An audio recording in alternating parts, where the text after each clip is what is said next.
नमस्कार, आप देख रहे हैं इंडिया टीवी। आपके साथ मैं हूं पंकज भार्गव। आज सेंट्रल हॉल में एक ऐतिहासिक पल था। एक दलित राष्ट्रपति विदा हो रहे थे और एक आदिवासी महिला देश की सर्वोच्च कुर्सी पर बैठने जा रही हैं। पहले रामनाथ कोविंद का राष्ट्रपति बनना, फिर द्रौपदी मुर्मू को प्रेसिडेंट की कुर्सी तक पहुंचाना, यह काम नरेंद्र मोदी ने किया है। यूपी के एक छोटे से गांव के बेटे को रायसीना हिल्स पर पहुंचाना, फिर पूर्वी भारत के छोटे से गांव की बेटी को राष्ट्रपति भवन में बैठाना। ऐसी सोच इस वक्त सिर्फ नरेंद्र मोदी की हो सकती है। ना रामनाथ कोविंद के परिवार का कोई राजनीति में था, ना द्रौपदी के परिवार का राजनीति से कोई रिश्ता था। गरीब परिवार का बेटा बेटी देश के राष्ट्रपति बन सकते हैं। सियासत में यह बड़ा परिवर्तन हुआ है।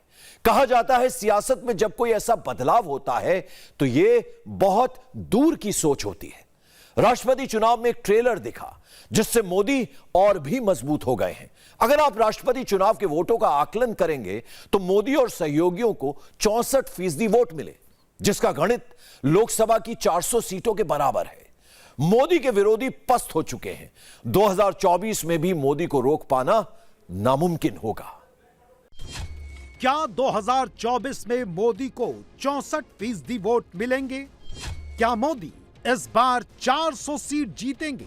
राजनीति और कूटनीति का एक सीधा सिद्धांत है, शॉर्ट टर्म सक्सेस के बजाय दूर की सोच रखने वालों को ही असली कामयाबी मिलती है।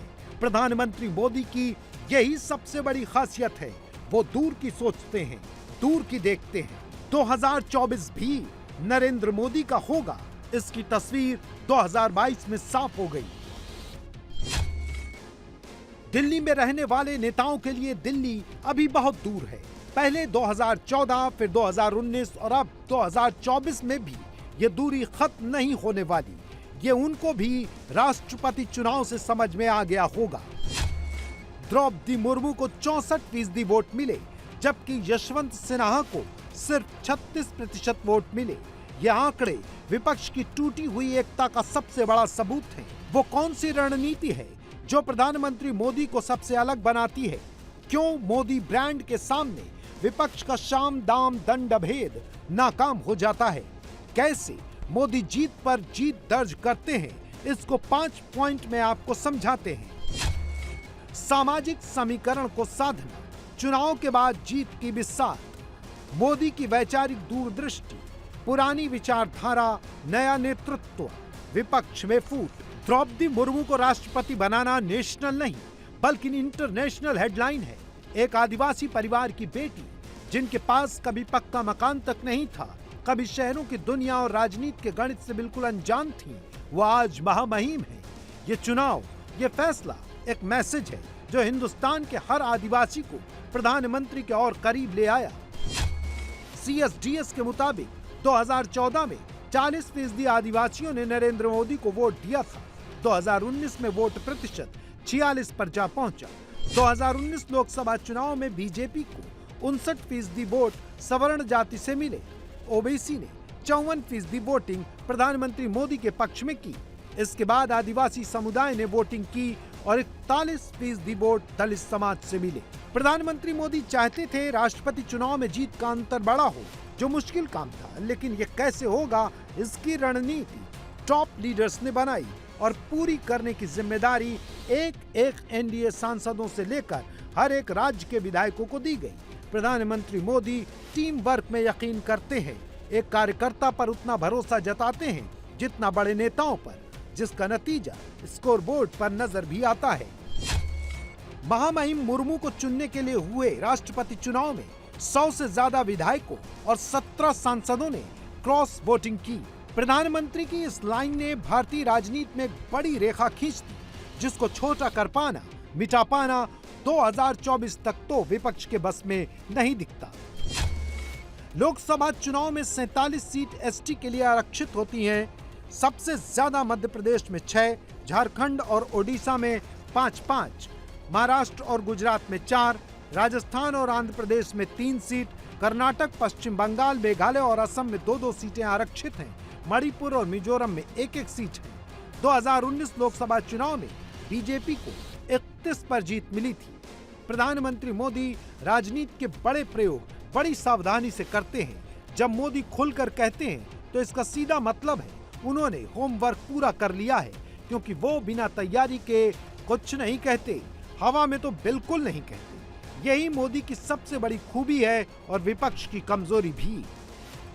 लोकसभा चुनाव का सेमीफाइनल मध्य प्रदेश, राजस्थान और गुजरात विधानसभा चुनाव को कहा जाता है। सबसे पहले बात गुजरात की, जो प्रधानमंत्री की जन्मभूमि और पहली कर्मभूमि भी है। गुजरात की 27 शेड्यूल ट्राइब सीट्स पर बीजेपी को साल 2007 में 13, साल 2012 में 11 और साल 2017 में 9 सीट ही मिल सकी थी। लेकिन राष्ट्रपति चुनाव से अब समीकरण बदलते नजर आ रहे हैं। राष्ट्रपति चुनाव में गुजरात के 127 विधायकों ने द्रौपदी मुर्मू को वोट डाला। 10 विधायक ऐसे थे जो विपक्षी दल के थे। अब बात मध्य प्रदेश की, जहां पर चुनावी बिगुल के बीच सत्ता का पूरा खेल ही बदल गया। कांग्रेस को अपनी चुनावी रणनीति पर फिर से काम करना पड़ेगा। मध्य प्रदेश की 230 सीटों में से 84 पर आदिवासी वोटर निर्णायक भूमिका में हैं। 2013 में भाजपा ने इनमें से 59 सीटें जीती, जो 2018 में सिर्फ 34 रह गई। लेकिन राष्ट्रपति चुनाव में द्रौपदी मुर्मू को जो जीत मिली, उसके बाद आदिवासी वोट बीजेपी के पास वापस जरूर लौटेंगे। इसका अंदाजा राष्ट्रपति चुनाव में हुई क्रॉस वोटिंग से लगा सकते हैं। मध्य प्रदेश के 19 गैर एनडीए विधायकों ने अपनी पार्टी लाइन से अलग जाकर द्रौपदी मुर्मू को वोट डाला। द्रौपदी मुर्मू पहली आदिवासी महिला हैं जो राष्ट्रपति बनी।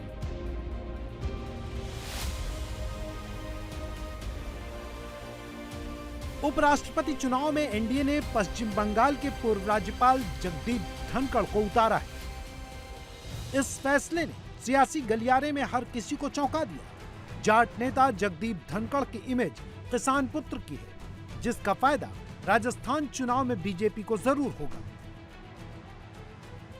राजस्थान की राजनीति में 4 समुदाय जाट, गुर्जर, राजपूत और मीणा चुनावी लिहाज से काफी अहमियत रखते हैं। राजस्थान के मुख्यमंत्री गहलोत खुद पिछड़े वर्ग से आते हैं। राजस्थान कांग्रेस के नंबर 2 नेता सचिन पायलट गुर्जर बिरादरी से हैं। ऐसे में राजपूत, मीणा और जाट का वोट जोड़कर बीजेपी जीत का रास्ता निकाल रही है। राजस्थान में जाट की आबादी करीब 10% है। 30 से 40 सीटों पर जाट वोट का खासा असर है। उपराष्ट्रपति चुनाव में बीजेपी के पास पहले से इतने वोट हैं कि वो आराम से अपने उम्मीदवार को जिता सकती है। लेकिन जैसे कि पहले बताया, प्रधानमंत्री बहुत दूर की सोचकर हर फैसला करते हैं। उपराष्ट्रपति चुनाव में टीएमसी ने पहले ही दूरी बना ली है। इसकी वजह विपक्ष की उम्मीदवार मागत अलवा को बताया गया है। कांग्रेस के अभी से हाथ पांव फूलने लगे हैं। ममता को मनाने का काम जारी है। राष्ट्रपति उपराष्ट्रपति चुनाव में एनडीए किसको अपना उम्मीदवार बनाएगा, इसको लेकर राजनीतिक विशेषज्ञ अपनी अपनी राय दे रहे थे। ऐसा दावा किया जा रहा था कि अल्पसंख्यकों को साधने के लिए बीजेपी दांव खेलेगी, लेकिन जब ऐलान हुआ तो सारी भविष्यवाणी धरी की धरी रह गई। मगर इन नामों के पीछे एक बड़ी वजह भी है। द्रौपदी मुर्मू और जगदीप धनखड़ दोनों ने कभी कोई भड़काऊ बयान नहीं दिया। जगदीप धनखड़ न बीजेपी से आते हैं, न आरएसएस विचारधारा से। यानी एंटी मोदी गैंग यहां पर एंटी हिंदुत्व कार्ड नहीं खेल पाएगा। विपक्ष की एकता में दरारें साफ साफ नजर आ रही हैं। मोदी के खिलाफ विपक्ष जितना जोर लगाता है, मोदी उतना आगे निकलते हैं। उद्धव ठाकरे अपने आप को बीजेपी के खिलाफ सबसे मजबूत दावेदार बताते हैं, लेकिन पिछले 1 महीने में सियासी शतरंज की चाल में ठाकरे ऐसे फंसे कि महाराष्ट्र की कुर्सी तो गई ही, अपनी पार्टी बचाने के भी लाले पड़े हैं। और अब उद्धव ठाकरे अपने सांसदों को खोना नहीं चाहते। शिवसेना सांसदों ने यह मैसेज मातोश्री तक पहुंचा दिया है। वो 2024 का चुनाव यूपीए के नेतृत्व में नहीं लड़ना चाहते हैं। महाराष्ट्र में 48 लोकसभा सीट हैं। शिवसेना के पास 18 सांसद हैं, बीजेपी के 23 सांसद हैं। महाराष्ट्र में एनसीपी के 4 सांसद हैं, कांग्रेस के पास 1 है। शिवसेना के सांसदों को 2024 की जबरदस्त टेंशन है, क्योंकि अब तक वो नरेंद्र मोदी के नाम के साथ चुनाव लड़ रहे थे, जीत रहे थे। अब बीजेपी से अलग होंगे तो पवार खेमा उनको कितनी सीटें देगा, ये सवाल शिवसैनिकों को डराता है। 2019 लोकसभा चुनाव में महाराष्ट्र में एनसीपी ने 18 सीटों पर अपना उम्मीदवार उतारा था। कांग्रेस ने 25 पर, जबकि शिवसेना ने 23 सीटों पर चुनाव लड़ा था। अगर शिवसेना, एनसीपी और कांग्रेस एक साथ 2024 चुनाव में उतरेंगी तो शिवसेना की सीट जरूर कम हो जाएगी। बड़ी संख्या में शिवसेना के नेता बीजेपी के साथ गठबंधन के पक्ष में हैं और प्रधानमंत्री नरेंद्र मोदी के नेतृत्व में अगला लोकसभा चुनाव लड़ने के इच्छुक हैं। वो भी जानते, मानते और उद्धव ठाकरे को समझाते हैं 2024 भी प्रधानमंत्री मोदी का है। बीजेपी 2024 में जीत के आगे भी बहुत कुछ चाहती है। वो इस जीत को ऐतिहासिक बनाने की रणनीति पर काम भी कर रही है। 2014 में बीजेपी को 282 सीटें मिली थी। 2019 में बीजेपी को 303 सीट मिली। 2014 से 6.4% ज्यादा वोट 2019 में मिले। अब क्या मोदी 2024 में 400 सीट का इतिहास रच पाएंगे? इस सवाल का जवाब सबसे पहले यूपी से होकर गुजरता है, जिसके बारे में खुद प्रधानमंत्री मोदी बताते हैं। यूपी के आशीर्वाद से पिछले 8 साल से देश का प्रधान सेवक के रूप में कार्य करने का आप सबने जिम्मा दिया है। यूपी में यादव प्लस मुस्लिम समीकरण बीजेपी के लिए सबसे बड़ी चुनौती है, लेकिन जो रामपुर उपचुनाव में हुआ, जो आजमगढ़ उपचुनाव में हुआ, उसने ये मैसेज अखिलेश यादव तक पहुंचा दिया है कि मुसलमान भी बीजेपी को वोट दे रहे हैं। उत्तर भारत में बीजेपी का बढ़ता दबदबा साफ नजर आ रहा है। मिशन 400 के लिए दक्षिण भारत में भी कमल को और मजबूत करना होगा, जिस पर मंथन हो रहा है। जमीनी समीकरण बदले जा रहे हैं। हिंदुस्तान में जो हो रहा है, इसका प्लान पाकिस्तान में ही बना है। आज हम इसके एक्सप्लोसिव और एक्सक्लूसिव सबूत आपके सामने रखने जा रहे हैं। हमारे पाकिस्तान के रिपोर्टर ने बहुत रिस्क लेके, जान पर खेल के वहां चलने वाली तकरीरों को कैमरे में रिकॉर्ड किया है। पाकिस्तान में चल रहे मौलानाओं के जलसों को आसानी से कैमरे पर कैप्चर नहीं किया जा सकता। कट्टरपंथी पाकिस्तानी मौलानाओं के जलसों में घुसकर आसानी से वीडियो नहीं बनाया जा सकता, खासकर उन मौलानाओं और जिहादियों के जो आईएसआई के कहने पर हिंदुस्तान के खिलाफ हेट स्क्रिप्ट लिखते हैं और बंद कमरे में पढ़ते हैं। इससे आपको अंदाजा लगेगा कि पाकिस्तान में इस वक्त हिंदुस्तान को लेकर किस तरह का खतरनाक प्लान बन रहा है। इस प्लान में एक नहीं, 3 हाफिज हैं। क्या है इन पाकिस्तानी हाफिज का प्लान? वो कैसे देंगे इसे अंजाम? पाकिस्तान से आया ये एक्सक्लूसिव टेप देखिए, कई बड़े खुलासे होंगे। न हथियारों की कमी है, न तलवारों की कमी है, ये उनके गुलाम है। कभी गुलाम आका के खिलाफ नहीं जाता। पाकिस्तान के किन इलाकों में, किन मोहल्लों में, कितने लोकेशंस पर इंडिया हुआ, नुपुर शर्मा का जिक्र हुआ, सारे ऑडियो, सारे वीडियो मिलने लगे हैं। जिहाद वाले सारे स्क्रिप्ट राइटर्स कैमरे पर पकड़े गए हैं। जगह जगह मजमा लगा है, भीड़ इकट्ठा की गई, हेट स्पीच पढ़ी गई। सुनेंगे तो हैरान हो जाएंगे। नुपुर शर्मा के नाम पर कट्टर पाकिस्तानियों ने नया फतवा जारी किया है। इंडिया को खुल्लम खुल्ला धमकी दी है। इंडिया, तेरी बर्बादी के दिन आ चुके हैं। कदम तुमने खुद उठाया है, मंतकी अंजाम तक इंशाअल्लाह हम पहुंचाएंगे तुम्हें। यारो, अगर हमारे सामने होना, वो औरत अल्लाह की कसम है उसकी जुबान खींच ले, जिसका नाम नुपुर शर्मा है, और उसके साथ एक नवीन जंदाल जिसने कायनात के महबूब की इज्जत के ऊपर दाग डालने की कोशिश की है। नुपुर शर्मा, अब इंतजार कर, हमारी तारीख में गाजी भी मौजूद हैं। हमारे पास न सरों की कमी है, न हथियारों की कमी है, न तलवारों की कमी है। याद रखो, हमारे पास फौजियों की भी कमी नहीं है। हम सब कुछ बर्दाश्त कर लेंगे, लेकिन मुहम्मदुर रसूल सल्लम की हुर्मत पर हम कभी कंप्रोमाइज। पाकिस्तान में जितने एंटी इंडिया टेप बजे, उस टेप में दिख रहे चेहरे कौन कौन थे, आज हम एक एक करके सबका कच्चा चिट्ठा खोलेंगे। शुरुआत इस कट्टरपंथी से करते हैं। काले जैकेट में दिख रहा ये जिहादी हाफिज अब्दुल अहमद मोहम्मदी है। गौर से देखिए, इसके जैकेट पर लिखा है AYF। अब आप सोचेंगे कि AYF क्या है? AYF यानी पाकिस्तान का यूथ फोर्स। इसका एडमिन लाहौर में बैठता है। इसका सोशल मीडिया प्रोफाइल कहता है कि यह पाकिस्तान के युवाओं का सबसे बड़ा ऑर्गेनाइजेशन है। दावा करता है कि यह संस्था मानवता के लिए काम करती है, इस्लाम का संदेश फैलाती है।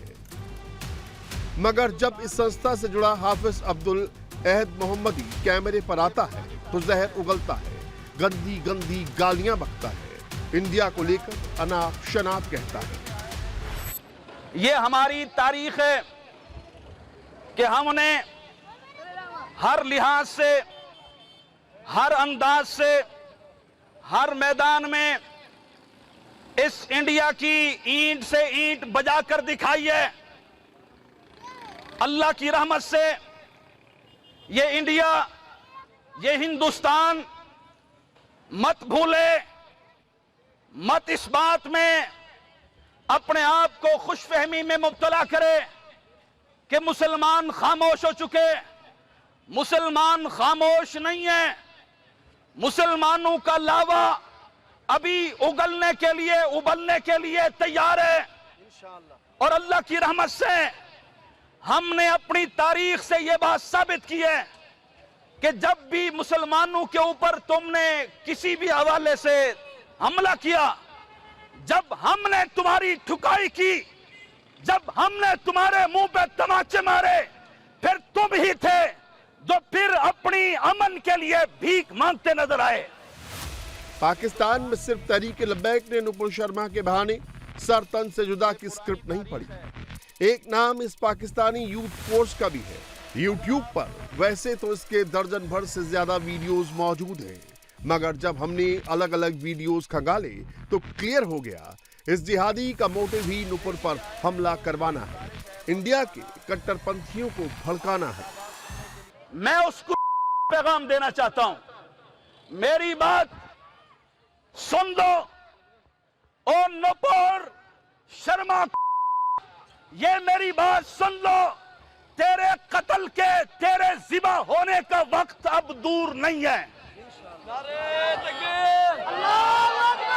मैं अर्ज कर रहा था, नुपुर शर्मा अब इंतजार कर।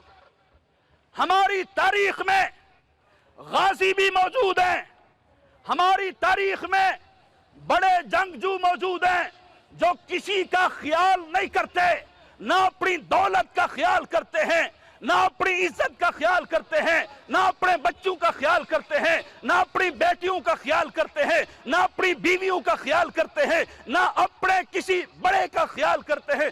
जब बात मोहम्मदुर रसूलुल्लाह सल्लल्लाहु अलैहि वसल्लम की इज्जत पे हो, हर चीज को पीछे रखकर वो अपने घोड़ों को सर पर दौड़ाते हुए तब तक सुकून नहीं करते जब तक उन गुस्ताखों की जुबानों को उनकी गुद्दियों से खींचकर कुत्तों के सामने न डाल दें। वो लोग जिन्होंने इस इंडिया के और इस हिंदुस्तान के टुकड़े करने हैं, इस्लाम का झंडा लहराना है, इस्लाम के अजीम तरीन झंडे को दुनिया के सीने पर पेवस्त करना है, आज वो डरते इस बात से हैं कि किसी तरीके से वो वक्त करीब ना पहुंचे। लेकिन हम बताना चाहते हैं, हम इस बात का ऐलान करना चाहते हैं और इंडिया की ये असल में बताना ये चाहती है, मुझे खौफ है उन नौजवानों से जो मुझे आकर गुलाम बनाएंगे, मुझे खौफ है उन जर्रियों से जो आकर कनीज बनाएंगे। तू मचलने लगी, तू बिफरने लगी, तू उबलने लगी, तू बताना यह चाहती है कि ये गयूर नौजवान जो अपनी गफलत की नींद में सोए हुए हैं, इनको तू बताना चाहती है, उठो, खड़े हो जाओ, बुज़दिली न दिखाओ, ला तहिनु वला तहज़नु अंतुमुल आलौना इन कुंतुम मोमिनीन। असल में इंडिया की तुम्हें दावत दे रही है, आओ जल्दी से आकर बाबे हिंद पर खड़े होकर दस्तक दो, इस्लाम का झंडा लहराने का वक्त करीब आ चुका है। हाफिज अब्दुल अहमद मोहम्मदी इकलौता चेहरा नहीं है। पाकिस्तान के AYF की टोपी पहने एक और चेहरे का सच आपको बताते हैं। इस शख्स का नाम है हाफिज समीउल्लाह साहिब। गौर से देखिए, यह जिहादी लेपल माइक लगाता है, हाथ में माइक पकड़ता है, अगल बगल आगे पीछे कट्टरपंथियों को खड़ा करता है और इंडिया वाला टेप ऑन कर देता है। दिल्ली, मुंबई, झारखंड, मध्य प्रदेश सबका जिक्र करता है और बड़ी चालाकी से खालिस्तानी वाला एंगल डालकर नया फतवा जारी कर देता है। इंडिया हमारा अजली दुश्मन है। रूस ने, ईरान ने, न जाने कितने ममालिक ने गुस्ताखियां की होंगी, हुकूमतों ने उन्हें कवर किया होगा, लेकिन किसी मुल्क की यह तारीख नहीं है कि उसकी हुकूमती इक्तदार में आई जमात के अराकीन ने नबी और रहमा की तौहीन की हो, सिवाय इंडिया की रुकन इक्तदार है वो औरत जिसने नबी और रहमा की तौहीन की है। असल में वो चाहते हैं कि इंडिया के वो गैरतमंद मुसलमान जो नबी और रहमा की इज्जत के ऊपर मसलहत का शिकार नहीं हो सकते, वो हमारे खिलाफ निकले और हम उन्हें कत्ल करें। हुआ क्या है, ये मसला बना दिल्ली में, मुंबई में और न जाने कितनी रियासतों में, उत्तर प्रदेश में, झारखंड में, इसी तरह खालिस्तान में। मैं उसको पंजाब नहीं कहता, मैं खालिस्तान कहता हूं। यह खालिस्तान सिखों का हक है, पैदाइशी हक है। इंशाअल्लाह इंडिया जो तूने हमें ललकारा है, बहुत जल्द तेरे टुकड़े होने वाले और खालिस्तान तुझसे अलग होने वाला है। और इंशाअल्लाह बोलो, हम सिखों का भी साथ देंगे इस मसले में। और दोगे कि नहीं दोगे? खालिस्तान आजाद होगा कि नहीं होगा? और इंडिया तेरे टुकड़े होंगे? और बोलो इंशाअल्लाह होंगे। और वहां पर फिर एहतजाज हुआ, मुसलमान निकले हुए थे और वो जाति के लोग जिन्हें वो इंसान ही नहीं समझते, वो भी नबी और रहमा की इज्जत के लिए बाहर निकले हैं। और फिर खालिस्तान तंजीम के सिख भी बाहर निकले हैं। हाफिज समीउल्लाह साकिब की बातें सुनकर ऐसा लगता है मानो वो आतंकवादी हाफिज सईद का चेहरा भी है। तभी तो खालिस्तान खालिस्तान करते करते अचानक उसका टेप चेंज हो जाता है और ये इंडिया पर हमले वाली लाइन लेंथ पकड़ लेता है। कमर जावेद बाजवा साहब से, वजीर आजम पाकिस्तान से, सदरे ममलिकत पाकिस्तान से मेरी और मेरी अहले हदीस यूथ फोर्स की यह दर्दमंदाना अपील है, अपनी आंखों को खोलो। कहीं ऐसा ना हो कि तुम ख्वाब गफलत में रहो और ये मुस्लिम गयूर मुस्लिम, ये गैरतमंद लोग उस इंडिया के ऊपर हमला कर दे और तुम पीछे रह जाओ। और तुम सबकत लेने के लिए तैयार हो, इंडिया की ईंट से ईंट बजाने के लिए तैयार हो और गाजी इल्मदीन बनने के लिए तैयार हो, उमर चीमा बनने के लिए तैयार हो, उमर अजीज बनने के लिए तैयार हो, मुसलमान कज़्ज़ाब की तरह इनके गलों को काटने के लिए तैयार हो कि नहीं? और इंशाअल्लाह तैयार रहना, हम भी बेदार हैं, तुम भी बेदार रहना। पिछले कुछ हफ्तों के भीतर पाकिस्तान के अलग अलग इलाकों में नुपुर शर्मा के बहाने इंडिया पर अटैक की पटकथा लिखी गई, सुनाई गई। लाहौर, कराची, पेशावर, फैसलाबाद, इस्लामाबाद जैसे इलाकों में तो जो हुआ वो हुआ ही, मगर अब जो तस्वीरें कैमरे पर कैप्चर हुई हैं, जितने किरदार जिहादी वाली बात करते सुने गए, गजवाए हिंद की स्क्रिप्ट पढ़ते दिखाई दिए, वो सब के सब मुल्तान के जलालपुर पीरवाला में इकट्ठा हुए। हाफिज अब्दुल अहद मोहम्मदी और हाफिज समीउल्लाह साकिब के बाद एक और चेहरे को एक्सपोज करते हैं।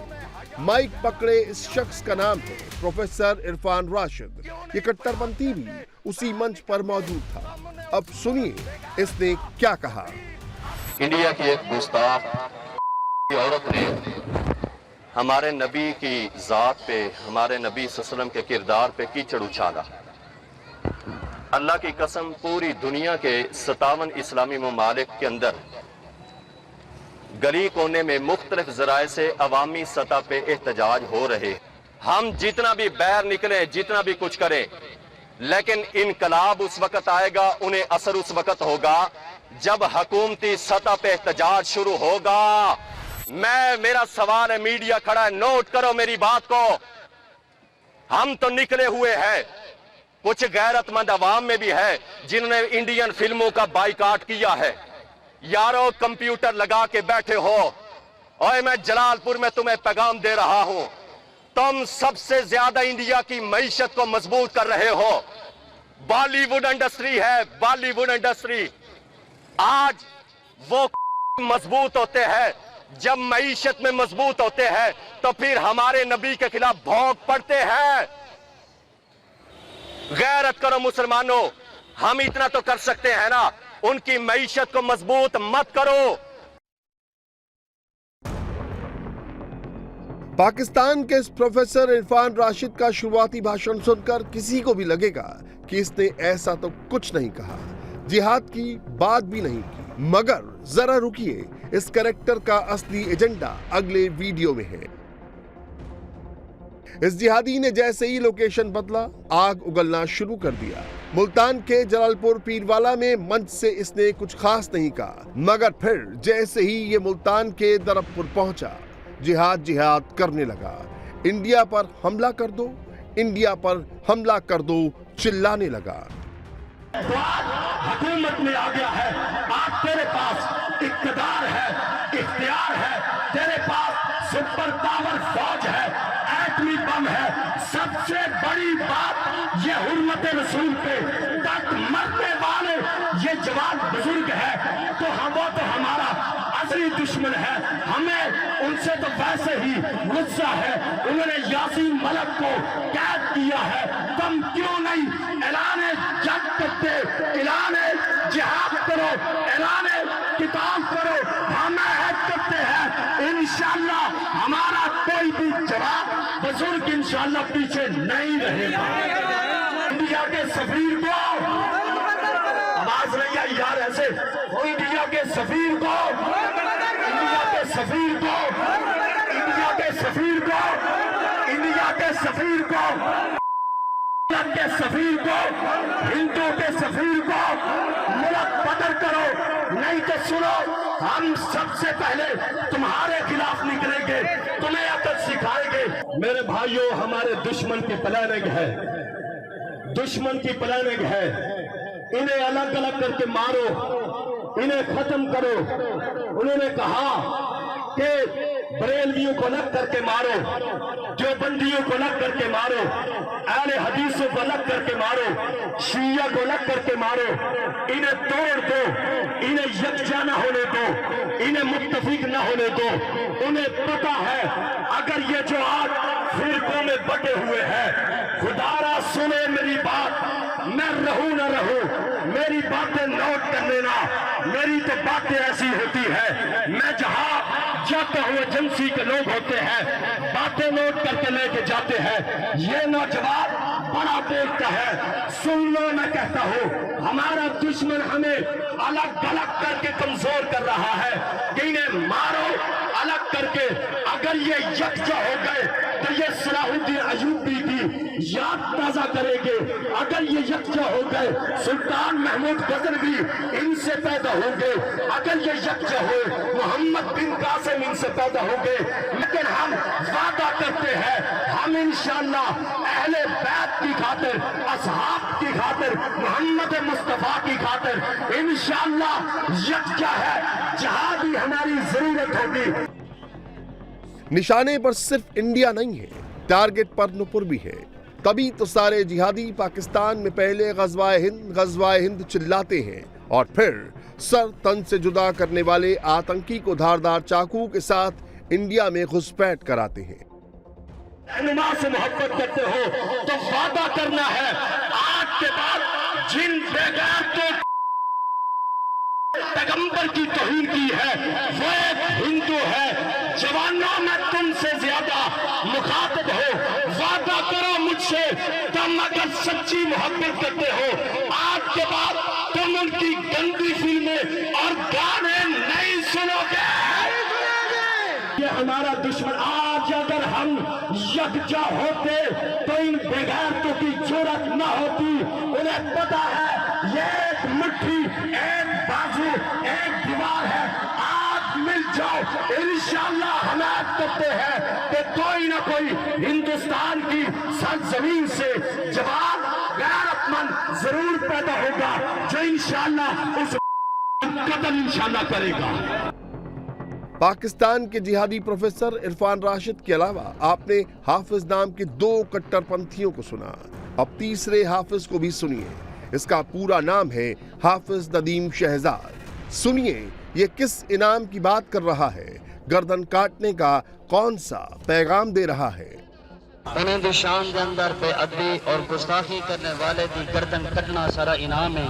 मैं पैगाम देना चाहना उन्हें बेअदबा और गुस्ताखों को कि इंशाअल्लाह की मौत मरसे सारे दिल को चोट पहुंचाएंगे। आंखों सारे इंशाअल्लाह की मौत मरसे सारे दिल को चोट पहुंचाएंगे इंशाअल्लाह करके गुस्ताखी सोने दी पूरी उम्मत मुसलमान को रुवाइए। हाथ बुलंद करके मोहब्बत का सबूत पेश करो कि ऐसे गुस्ताखा या गर्दना कटना सारे वास्ते इनाम है। इंटरेस्टिंग बात यह है कि अब तक आपने जितने भी जिहादियों की बातें सुनी वो कोई 2 महीने 3 महीने पुरानी नहीं है, कुछ हफ्ते पहले की ही है। और पाकिस्तान में ग़ज़वा हिंद वाला ये टेप अभी खत्म नहीं हुआ है। सड़कों पर, चौक चौराहों पर तो जिहादी जुट ही रहे हैं। पाकिस्तान की मस्जिदों में, मदरसों में, बंद कमरों में भी ग़ज़वा हिंद वाला टेप चालू है। उसे नॉन स्टॉप बजाया जा रहा है। इंडिया के अंदर गुस्ताखी हुई। ये 1-2 दिन पहले एक जवान ने जो है वो जिसने हिमायत की उसने उसको भी कत्ल करके रख दिया। तो तुम्हें पता नहीं है ये कानून क्यों हाथ में लिया गया। जब भी हमारे आंखों मौला की तरफ कोई हाथ उठाएगा और कोई उसकी हिमायत करेगा हम हाथ में उसकी गर्दन भी उड़ा देंगे। चीख चीख के कह रहे हैं कि जनाब ऐसा वाकया कभी नहीं हुआ कि किसी ने किसी को उठ के मार दिया हो, कत्ल कर दिया हो।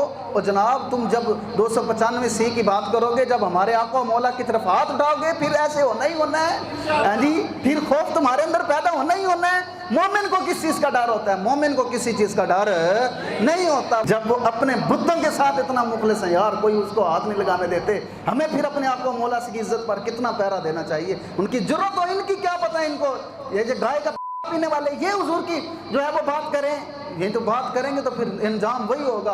अभी तो कुछ होना है, अभी तो बहुत कुछ हो जाना है। हिंदुस्तान में एंटी मोदी गैंग विरोधी बार बार तानाशाही का आरोप लगाते हैं, अघोषित इमरजेंसी की बात करते हैं। उन सब लोगों को चीन की तस्वीर जरूर देखनी चाहिए। हिंदुस्तान में विरोध करना संवैधानिक हक है, मगर सरहद पार चीन में अपना हक मांगना अपराध है। वो भी इतना बड़ा क्राइम जिसके लिए सेना के मेन बैटल टैंक तैनात कर दिए। चीन में सड़कों पर एक तरफ सेना के टैंक खड़े हैं, दूसरी तरफ जनता। चीन में तानाशाही के खिलाफ बगावत शुरू हो गई है।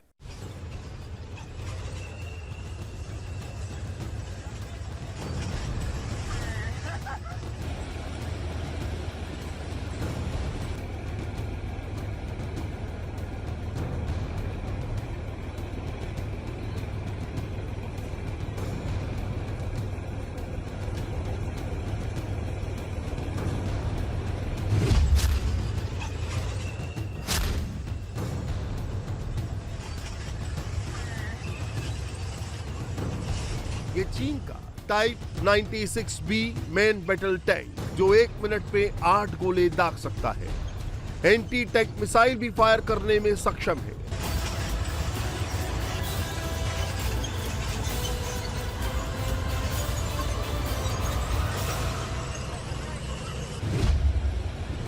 ये टैंक बॉर्डर में या फिर अपने बेस में तैनात रहते हैं, लेकिन ये चीन की सड़कों पर गरज रहे हैं।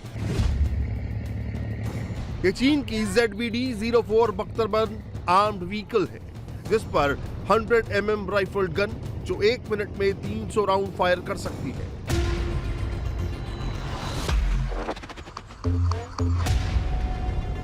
अघोषित इमरजेंसी, ये शब्द आपने हिंदुस्तान में बार बार सुना होगा।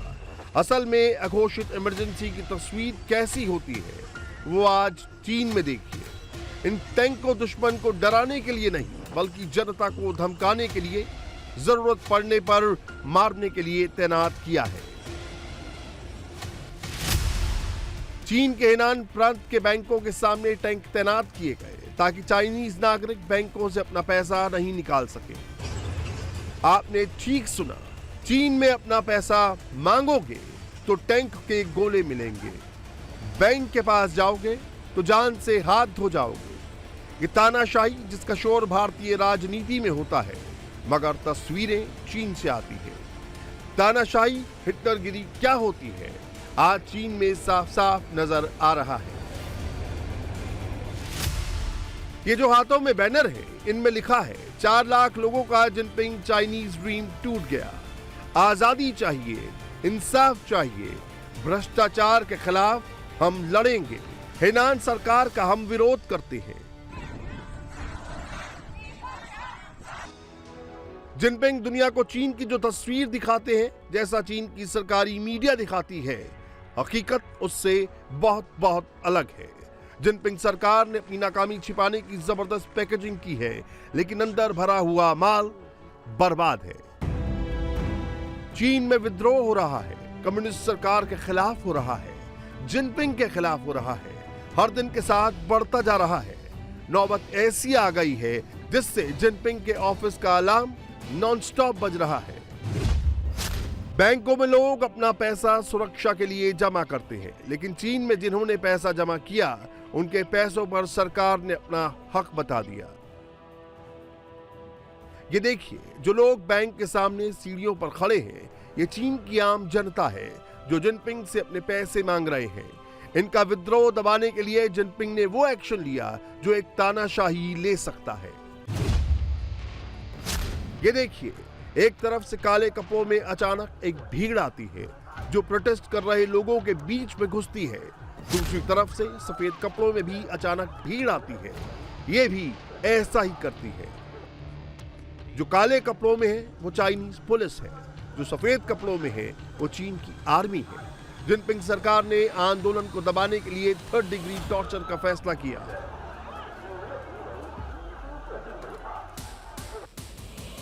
किसी की आंख फूटी, किसी का मुंह टूटा, किसी को इतना मारा कोमा में चला गया, किसी ने डर के मारे सुसाइड कर लिया। सैकड़ों लोग गिरफ्तार हुए, हजारों को चोट आई, सड़कों में इतना खून बहा कि फायर ब्रिगेड बुलाकर सड़कों को धोना पड़ा। ये चाइना है, ये तानाशाही है, ये सरकार की गुंडागर्दी है।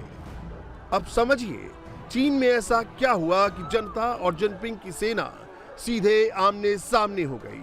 चीन में विद्रोह का बिगुल बज गया है। चीन के हेनान प्रांत में सरकारी बैंकों ने जनता का पैसा लौटाने से मना कर दिया। बैंकों ने कहा, जमा हुआ पैसा अब इन्वेस्टमेंट प्रोडक्ट है। करीब 4 लाख लोगों का पैसा सरकार ने रोक दिया। पहले जब छोटा विरोध हुआ तो कहा 15 जुलाई को बैंक जमा पैसा देना शुरू कर देगा, लेकिन ऐसा कुछ भी नहीं हुआ। जिसके बाद जिनपिंग सरकार को डर लग रहा है कहीं जनता श्रीलंका जैसी बगावत में ना उतर आए, कहीं पब्लिक बैंकों को ना लूट ले। इसीलिए जिनपिंग ने आर्मी को डिप्लॉय कर दिया, टैंक रेजिमेंट तैनात कर दी, जिसको हर एक्शन लेने की परमिशन दी गई है।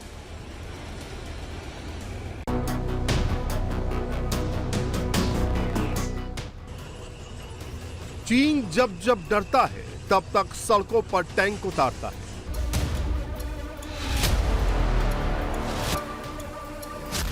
पहली तस्वीर साल 1989 की है, जब चीन ने कम्युनिस्ट सरकार से आजादी के लिए, लोकतंत्र के लिए सड़कों पर हजारों लोग उतर आए थे। कम्युनिस्ट सरकार के हाथ पांव फूल गए थे। उस वक्त सरकार ने विद्रोह को दबाने के लिए सेना को भेजा था, टैंकों को तैनात किया था, सैकड़ों हजारों छात्रों की मौत हुई थी। ये तस्वीरें आज भी चीन की जनता को दर्द देती हैं। 33 साल के बाद एक बार फिर चीन में टैंक उतरे। इस बार अपना हक मांगने के बदले जिनपिंग सेना मौत देने पहुंच गई।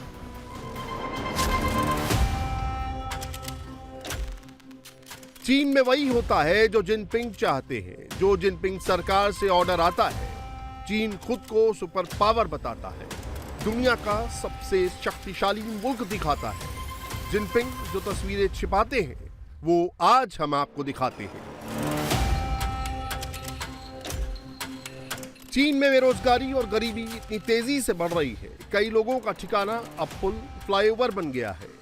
लोगों के पास खाने को कुछ नहीं है। चीन में पब्लिक के पास इतना भी हक नहीं है कि वो खुलकर अपनी बात कह सके। जिनपिंग मीडिया कोई भी ऐसी खबर नहीं चलाती जिसमें सरकार का विरोध करे।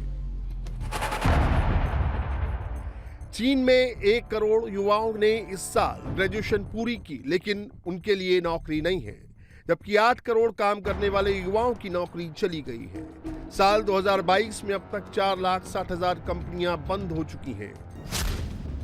चीन दुनिया भर में निवेश कर रहा है, अमेरिका से टक्कर ले रहा है, एलएसी पर निर्माण कर रहा है।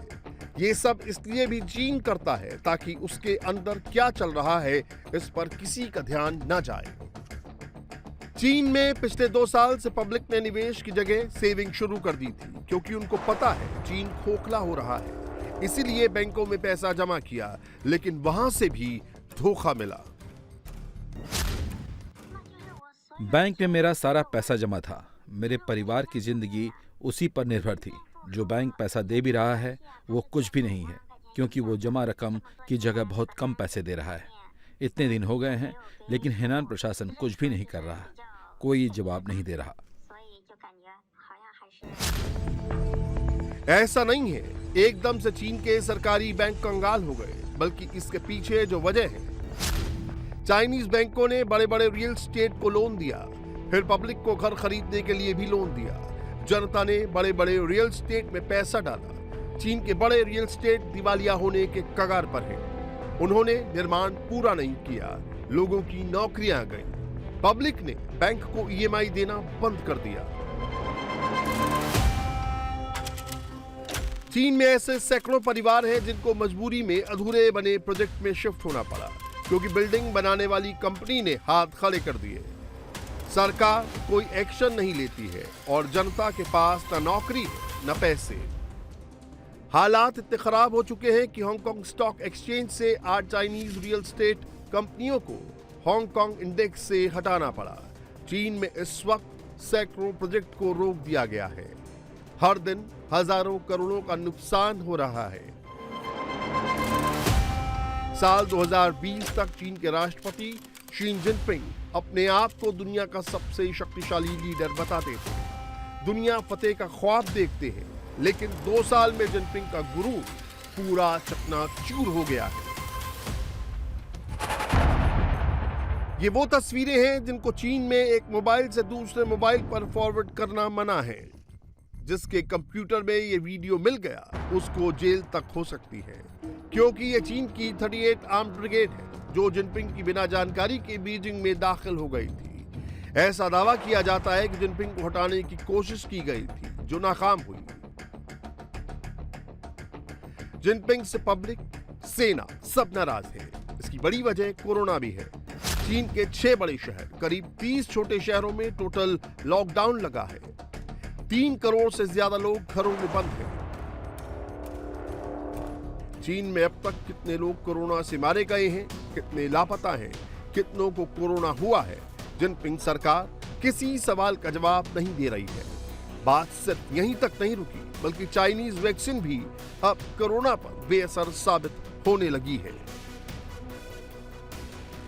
इंडिया टीवी हर वक्त हर जगह डाउनलोड करने के लिए सर्च करें India TV news Google play store या ऐप स्टोर पर।